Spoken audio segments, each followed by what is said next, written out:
Now on BBC News, the biggest African and international news stories. Focus on Africa.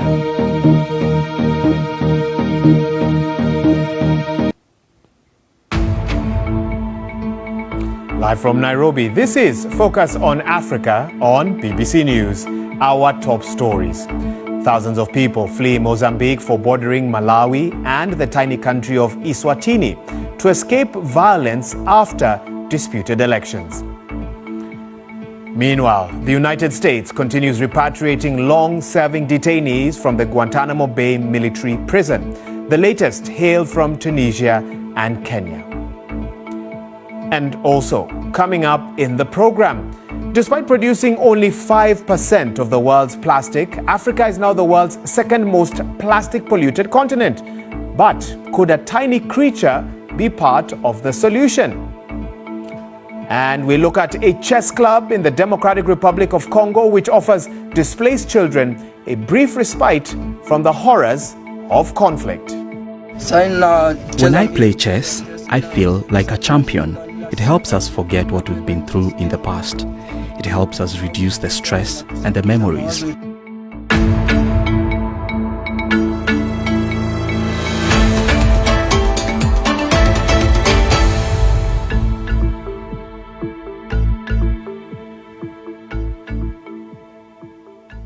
Well, many thanks for joining us. You're watching Focus on Africa. I'm Waihiga Mwaura.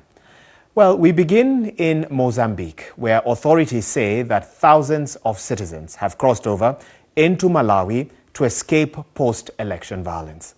According to officials, more than 10,000 people have fled to neighboring Malawi since last Monday. That's when the country's top court validated the ruling party's win during elections that were held back in October. Now, single-use plastic waste blights all of our lives. According to the United Nations Environment Programme, half of all plastic produced worldwide is for single use. That results in 400 million tons of plastic waste each year, and much of it is dumped on Africa. The continent produces only 5% of the world's plastic, but is now the second most plastic polluted continent globally after Asia. Well, concluding that report, there is Dr. Fatia Hamis, the lead researcher of the study into this worm that digests plastic waste.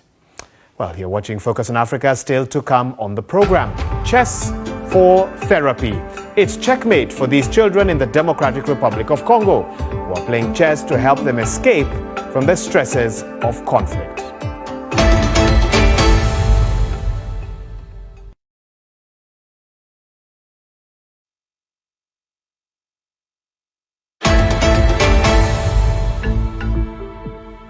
Welcome back. You're watching Focus on Africa.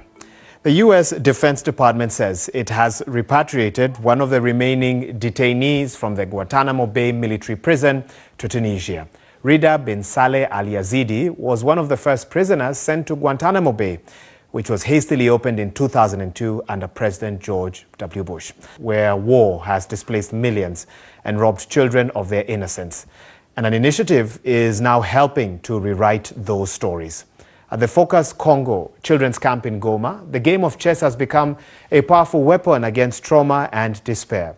Children gather weekly to play, finding solace and normalcy amid the chaos. Here's Anokumu with this story from Goma. Possibilities and threats, which is also a life lesson. Oh my. So I'll say thank you very much for your night for a pawn, good bargain for me. No joy for me, but Gidinji Hinga, thank you so much for your time. We're going to keep playing Thank you. A bit later on.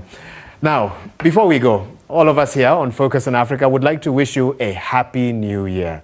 Several parts of the world have been celebrating the start of 2025 already.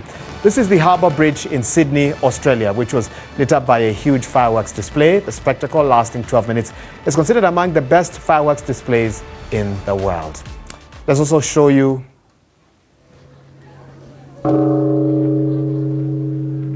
and this is Japan, where the New Year marks Japan's most important festival, traditionally celebrated at home with family before a morning visit to the shrine or an attempt to view the first sunrise, including from the top of Mount Fuji.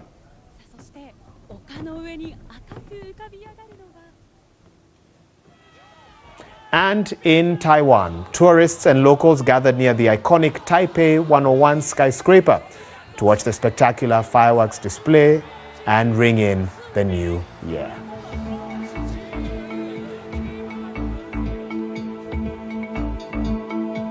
Well, you can get in touch with me and some of the team with your feedback on social media. I'm at Waihiga Mwaura on X. Also, check out more stories on at BBC Africa. Well, that's all from the program. From me, Waihiga Mwaura, and the rest of the Focus on Africa team, Happy New Year, wherever you're watching us from.